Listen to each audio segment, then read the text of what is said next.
Hello, hello, hello, hello, everyone. Welcome to another episode of Sree's Global Pandemic Show. My name is Sreenivasan, and it's my honor to convene this weekly conversation around various aspects of the pandemic.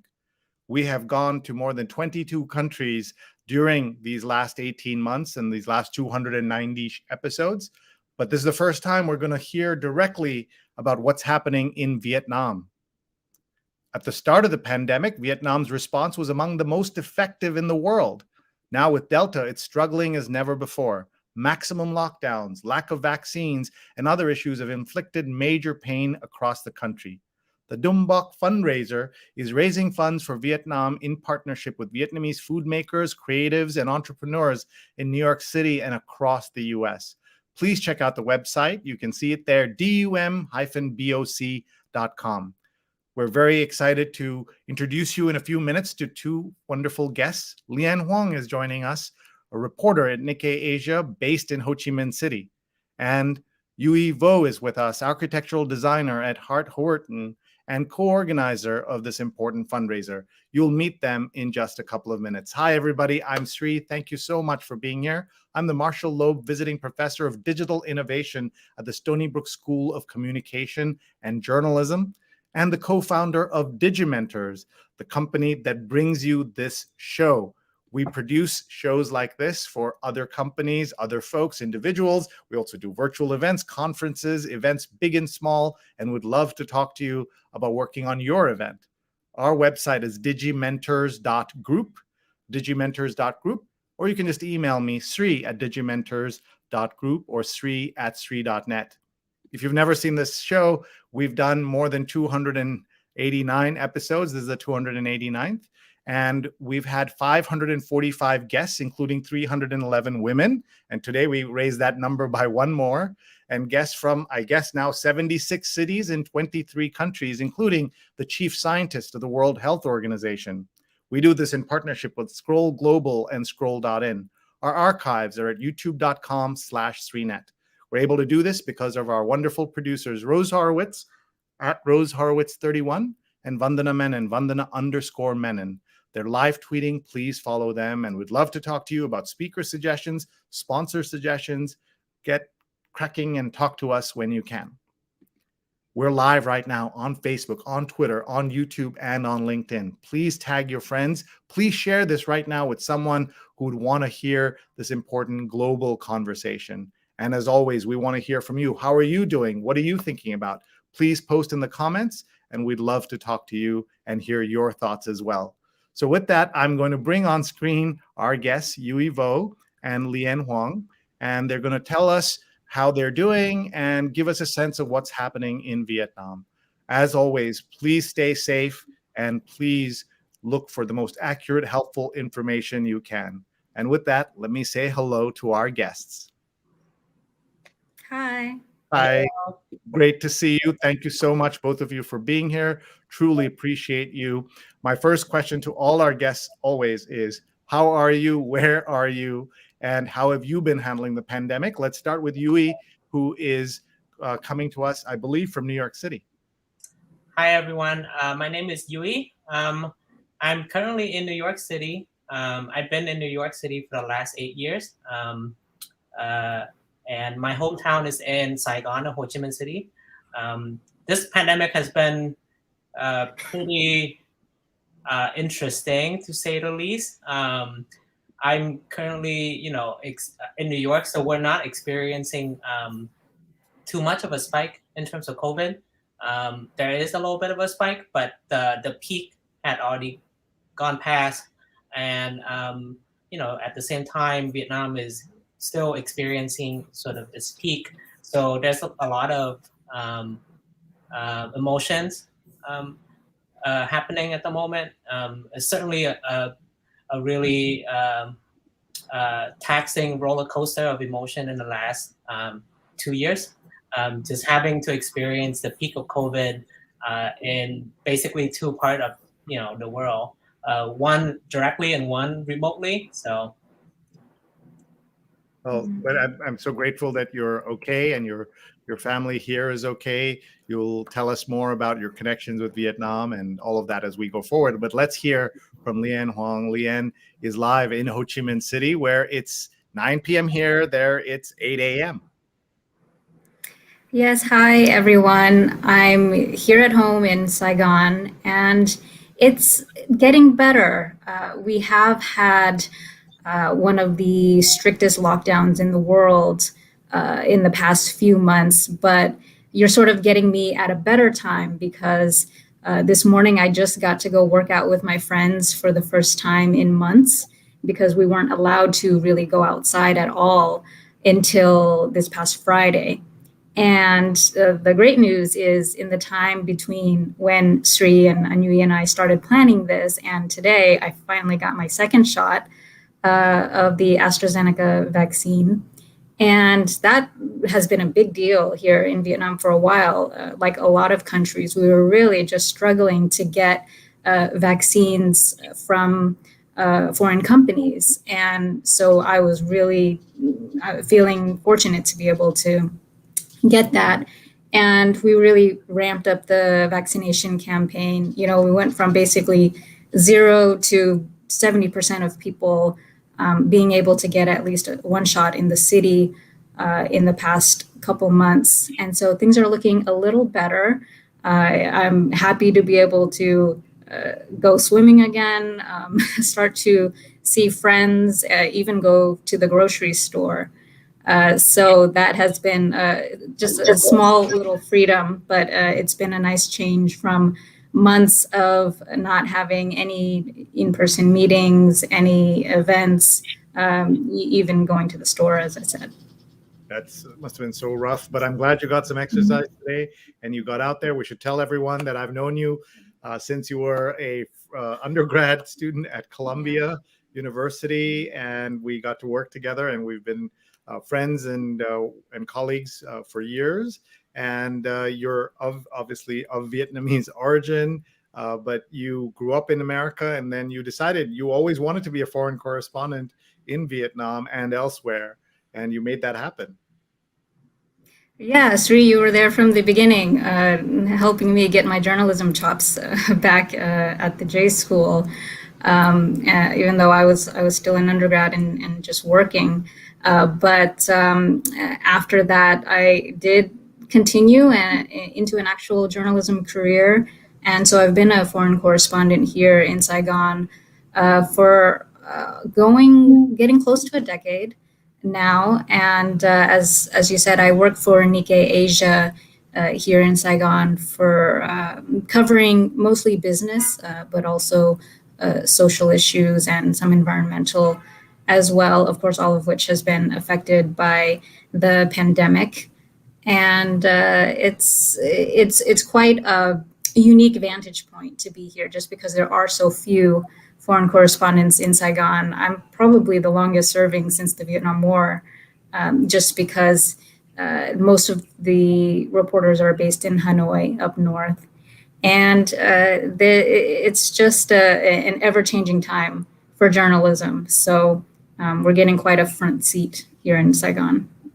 Well, I'm so proud of everything you've done, and being able to tell the story of your family's country is, I'm sure, very meaningful and special to you. And I can't believe you've done it for almost a decade. Well, let's talk about why we're all here. And Yoo-e is going to tell us about a very important fundraiser that he is part of and why it exists. I'll show the website, and you can see the address right on the screen. It's dum-boc.com, and even the name is poetic, and it means something special. So please start there. Yeah, thank you, Sree. As Sree mentioned, I'm organizing a fundraiser based in New York with my partner, Thao, and we're calling our fundraiser Dum-Boc. The name itself means to protect with love and to care for. It stemmed from a Vietnamese proverb. It's La Lan Dum La Rat. It means healthy leaf, protect tather leaf. And it's one of the core tenets in our Vietnamese culture. It suggests that, we should always protect the unfortunate, the less fortunate folks. And so this fundraiser is a direct response to the COVID outbreak, the fourth wave in Vietnam.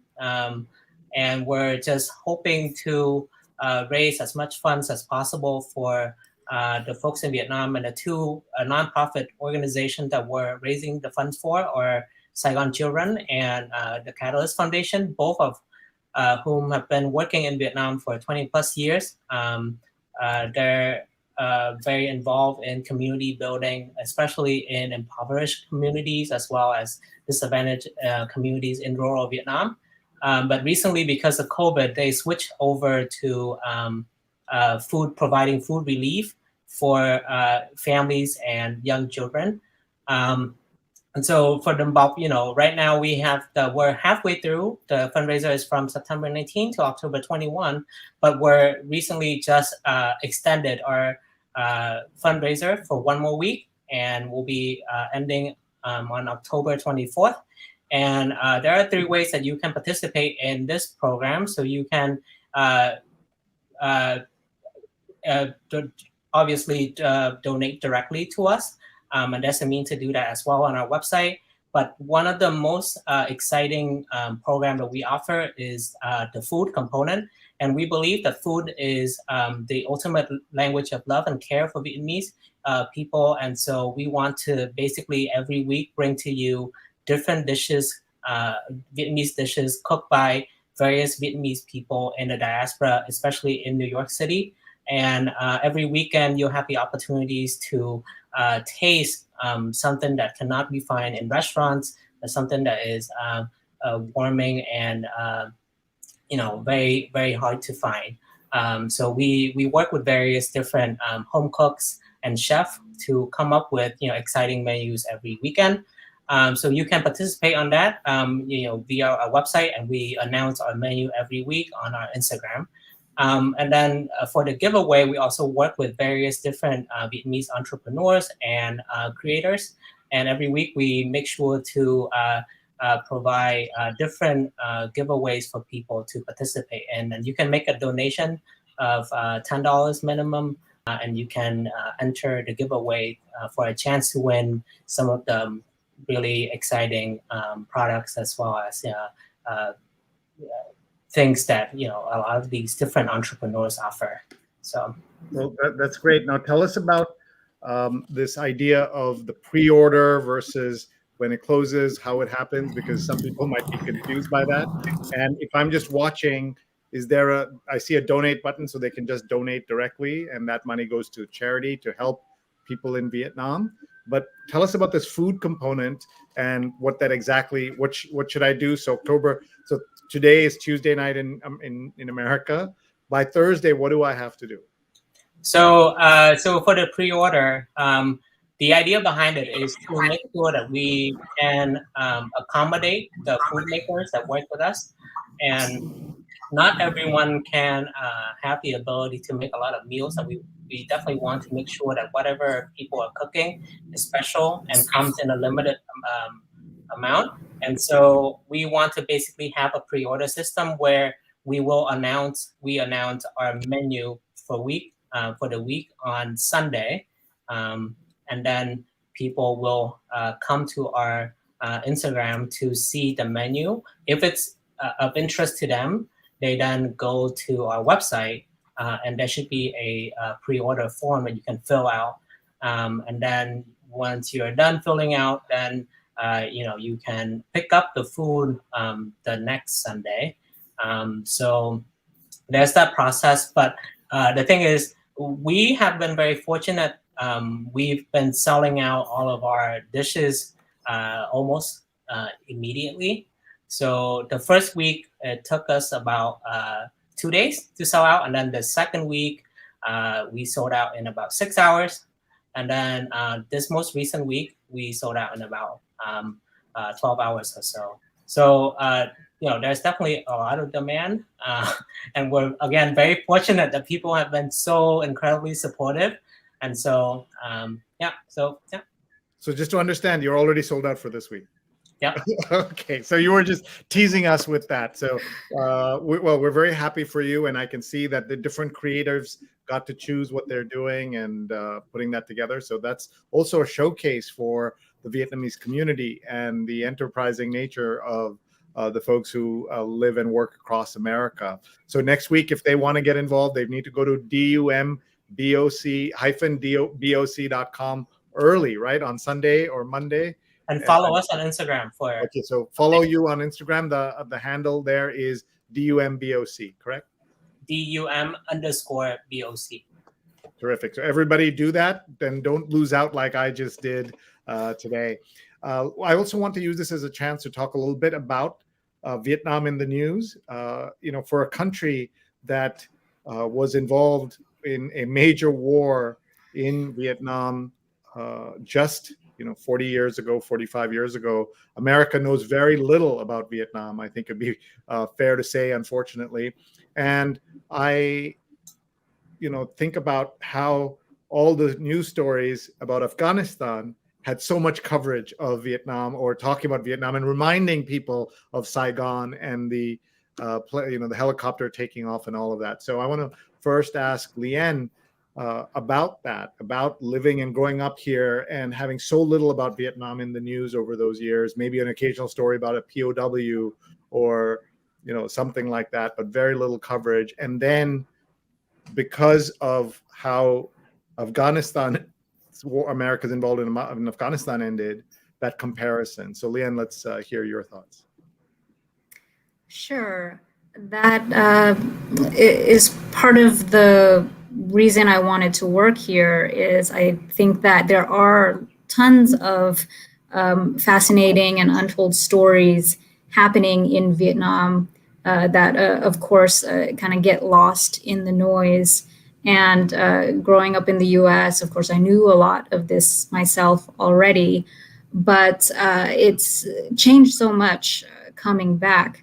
So I think, yes, the story of Vietnam has been the Vietnam War for decades. And even today in 2021, that's the story. If you get Google alerts for Vietnam like I do, for a while it'll be some international business deal or diplomatic visit. But obviously, when the US withdrew from Kabul, all the Google alerts about Vietnam were the comparison between the fall of Saigon in 1975 and the fall of Kabul. And just coincidentally, Kamala Harris came to visit Hanoi the week after. And so it couldn't have been more of a poignant timing, I think. And, she was sort of understanding that, of course, everyone would be making the comparisons between Vietnam and Afghanistan. But she also made history in other ways. She was the first US vice president ever to visit Vietnam while in office post-war. And it really underscores the way the relationship has changed between the two countries. There are people like me who have come back to Vietnam, moved here and made a life here. And we're really only able to do so because the country has totally transformed. I don't think that you could paint a more dramatic metamorphosis in the way Vietnam has changed itself, in the way that its relationship with the US has changed. It's so odd to, on the one hand, think about having fought a war decades ago. And now I don't think there are many countries that love the US as much as Vietnam does. Every public opinion poll we ever have coming out of Vietnam, people are so enamored with American culture and going to study in the US. Vietnam sends more students to go study at Columbia and at other universities than any other country in Southeast Asia, for example. And people are very surprised by that. When Americans come here, they're shocked by how warmly they're greeted. And I think that's partly just, I mean, it's a mix of factors. One is the way history is taught here, of course, although Vietnam uh, describes itself winning in the war, it also doesn't make a point of criticizing the US itself. And also, they're just pragmatic. I mean, Vietnam depends on sending exports to the US more than any other market. And they want to have this strong partner around the Pacific. And so those are some of the factors going into why the relationship has changed so much. And also just Vietnam as a country has changed so much. Back when we were able to travel, if I left Saigon for a week and came back, there'd be a new business on my street. There'd be some change already. Even in the few years that I've lived here, it's a really big difference, which is part of the fun of living here as well. That dynamic buzz you always have in these big mega cities. We're up to 10 million, although you can relate to that, I guess, in New York. Yeah, we can, and of course, my family's from India, so we can relate to that. Just showing people where you are in relation to places they might know a little bit better, including Thailand and the Philippines. You can see Taiwan there, and there's Ho Chi Minh City and Hanoi, and of course there was North Vietnam and South Vietnam, and and then the names changed, of course, as well.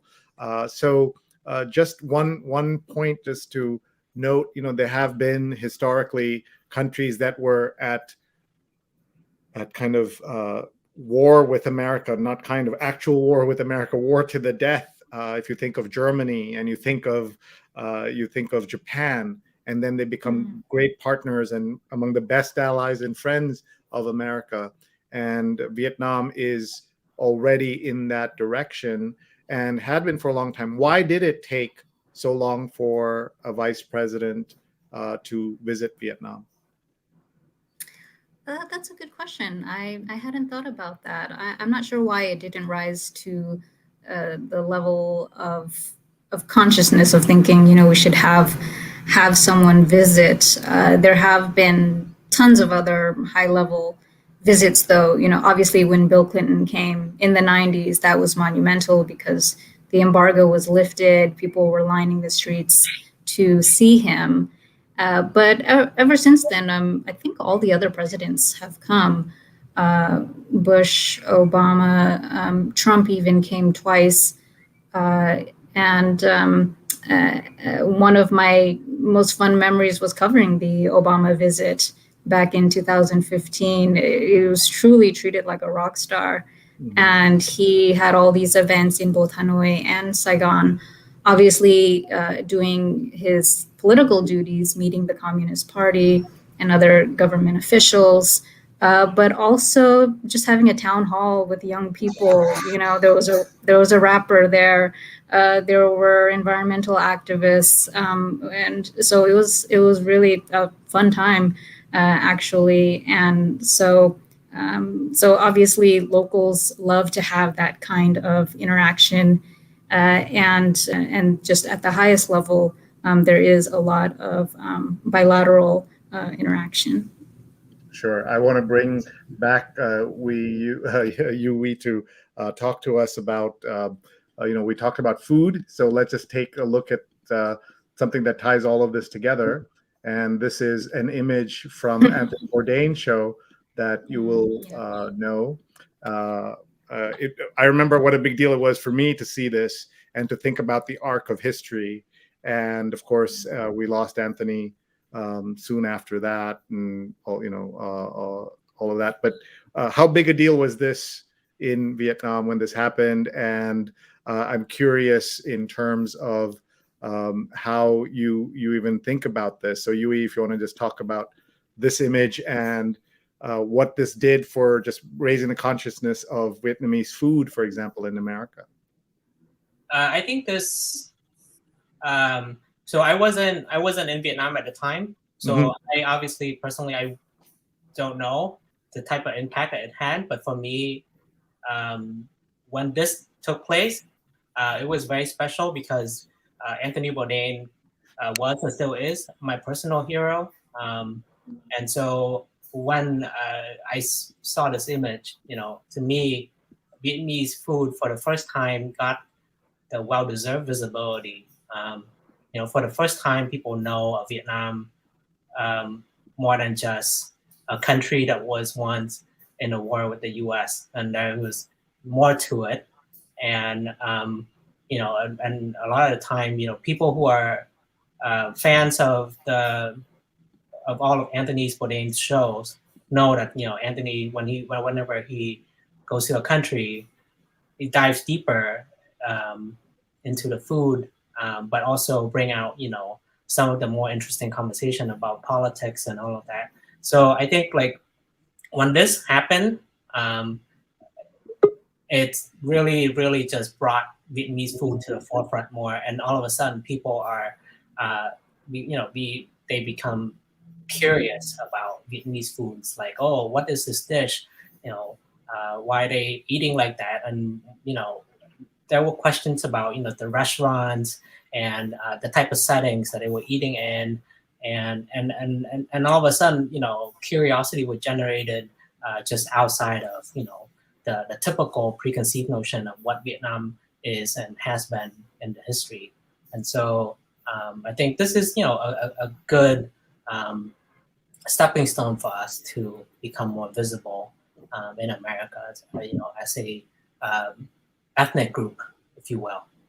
Sure. Let's remind everyone that we are talking about the big fundraiser that's being organized called the Dum-Boc fundraiser, DUM-BOC. You see it on your screen right now.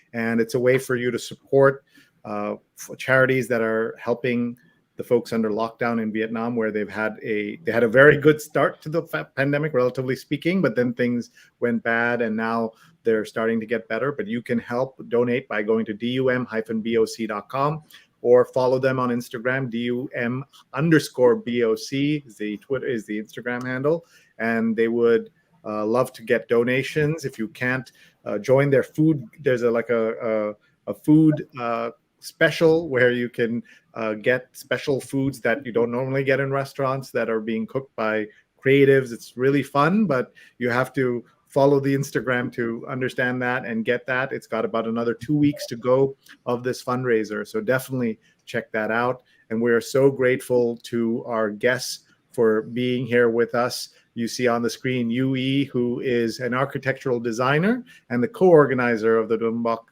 fundraiser, and also Lien Hoang, who's a reporter at Nikkei Asia, and she's based in Ho Chi Minh City. And she tells me that she has been there for almost a decade, which I find very hard to believe because I've known her since she was a college student at Columbia, and I was a professor at Columbia Journalism School. Let's take a look at some of the comments that have come in. Jonathan Borstein, who is watching in the East Village, has watched 290 episodes in these 18 months. I'm so grateful to him.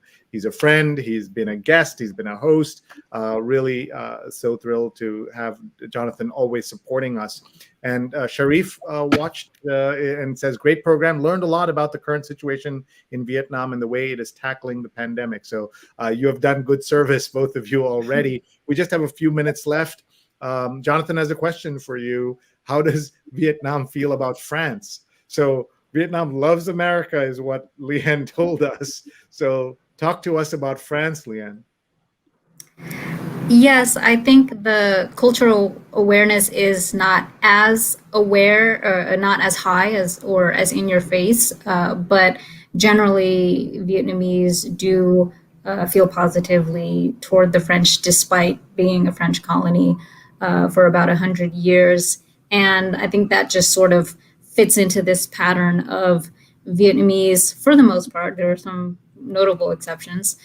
For the most part, trying to move past some ugly history and focusing on what opportunities lie ahead. But you also see a lot of French influence here. Of course, the the food, the vocabulary even is drawn from French. And there are a lot of. Can you give us a couple of examples of vocabulary? Sorry to put you on the spot. Yeah, no, that's okay. Like Vietnamese would call a tie a cravate, similar to the French. I've even heard that pho, the national dish, I've heard that comes from the French sort of beef noodle dish as well, because I think feuille means fire or something like that in French. And sabon is soap here. The banh mi is taken from pain. So there's tons.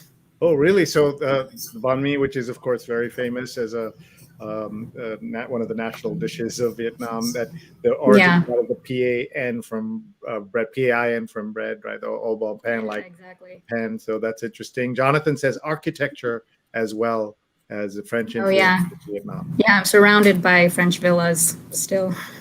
Okay. Anything you'd like to add on that, yoo-e?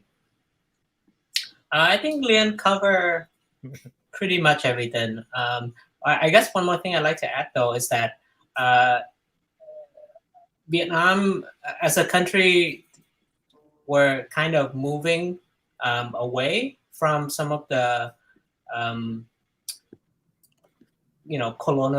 colonialism in the past, and sadly, the architecture, the French inspired, the French colonialist architecture is not well preserved, and so that is definitely going away, in a very unfortunate fashion. A lot of the buildings just don't get the preservation that they deserve, but it's definitely. France definitely has a really big influence, and a lot of it, like Lien said, it's not in your face. It's all kind of already baked into our culture since we were a colony for over 100 years. So, yeah, that's obviously part of the history that makes parts of the world so interesting, complicated, fascinating. You can pick the words you like. So, just a few more minutes left. I'd like to ask each of you. What are some things that you are looking forward to, for Vietnam as things get better? Hopefully, they sound to me, Lien, that they're on the right track at least now. What has Vietnam lost in these last 18 months that you hope in the next 6 months to a year will get better? Yeah, I'll tell you a little of the before and after. So, as you said, in 2020, Vietnam was one of the best performing countries in terms of pandemic response. There were 35 deaths total at that time. And we were kind of enjoying life here. We were kind of feeling like the pandemic was something else out there that other people were dealing with. So it was not really until this year, with the spread of the Delta variant, that we truly experienced the lowest lows of the pandemic, including having the economy contract for the first time, which is obviously a huge deal in a fast-growing, developing country, where economic growth is one of the big drivers of people's improvements in daily lives. And so the past quarter especially has been the toughest. As we've talked about, a lot of people have been out of work, millions losing the kind of factory jobs that really helped pull Vietnamese into the middle class. And like a lot of places, Vietnam's economy depends a lot on people migrating from the countryside into the cities, into the industrial zones to take up jobs. And when the businesses were shut down because of COVID, all these people were stuck here, not able to go to their hometowns. As I said, it was one of the strictest lockdowns because you couldn't even go from province to province. There were checkpoints and just thousands of people on their motorbike trying to get out of the city. And so they've been stuck here, no work and no savings.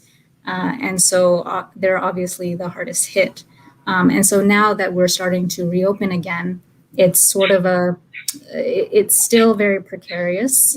I think you've heard about in the US the dilemma people have, right? Of they have been out of work, but they're also not going back to the same jobs that they had before. And the people are feeling a similar dilemma here where they do need to go back to work.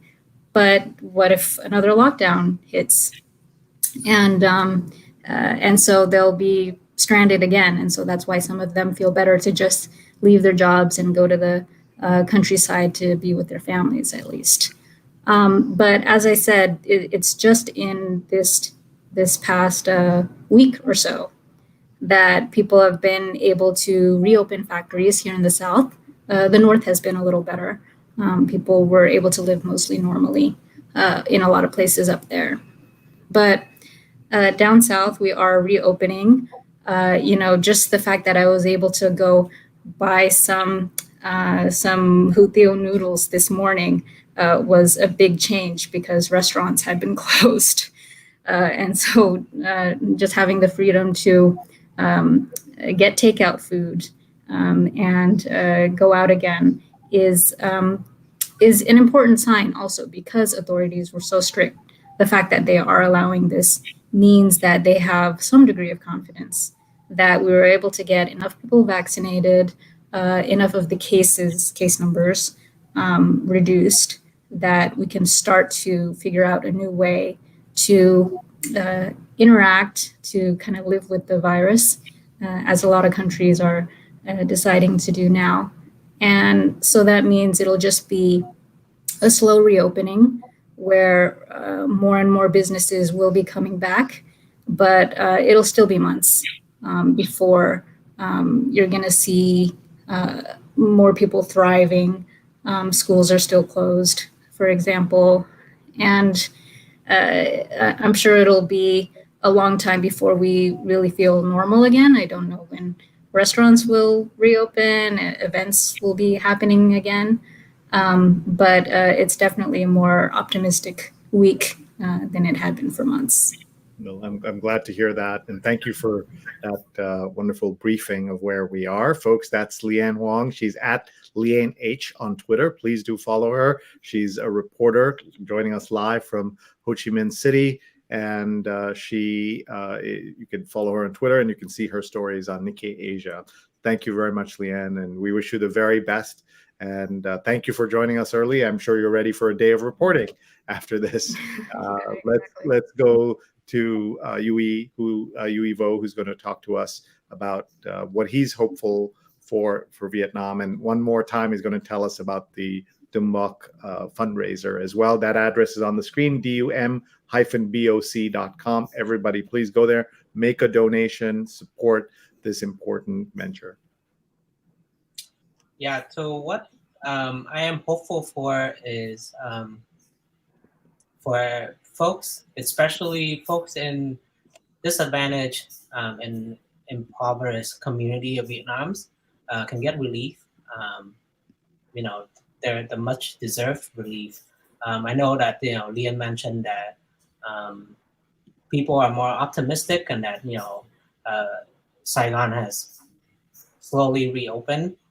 But as someone who has family over there, I remain very cautious because at the end of the day, the national vaccination rate in Vietnam is still below 10%, and there is a very long road ahead in terms of recovery, and there will be a lot of people who need a lot of help, and right now they're not receiving as much relief as they should. And so, with Dum-Boc, I'm just hoping that we can raise as much fund as possible to help those who need the relief. And if any one of you who's watching can join in with us on this effort, definitely go follow us on Instagram at Dum_Boc. DUM_BOC. You can either participate in our food program, or you can enter our giveaway program. Or if all of this is too complicated for you, there's an option to donate directly. And so we're just, and any help at this point will be tremendous for people in Vietnam. And of course, the money goes further there too, right? So that's absolutely. And just to give an example, $10 in the U.S. can sustain a person for about 2 weeks, depending on where you are. In some communities, that $10 can go for a month. So it's it's a lot of a U.S. dollars can stretch very far in Vietnam. So any help that you can provide at this point will be tremendous to a lot of people that are absolutely in dire need in Vietnam. So thank you. And can you last thing, talk about the Saigon Children and the Catalyst Foundation, why you chose those two and what they do. And again, folks, go to dum-boc.com and you can make a donation to PayPal or Venmo. Just to show everybody how simple it is, I just made a modest donation while you were speaking, just to test it out. So it was that easy. And I use the PayPal function, which takes another extra step compared to Venmo. So you can even be faster. Everybody, you heard what $10 can do. So please do make a donation and tell us about these two organizations. Yeah. So thank you, Sree, for making the donation. Much appreciated. So Saigon Children and Catalyst Foundation are two nonprofit organizations working in Vietnam for the last 20 plus years. Saigon Children is a British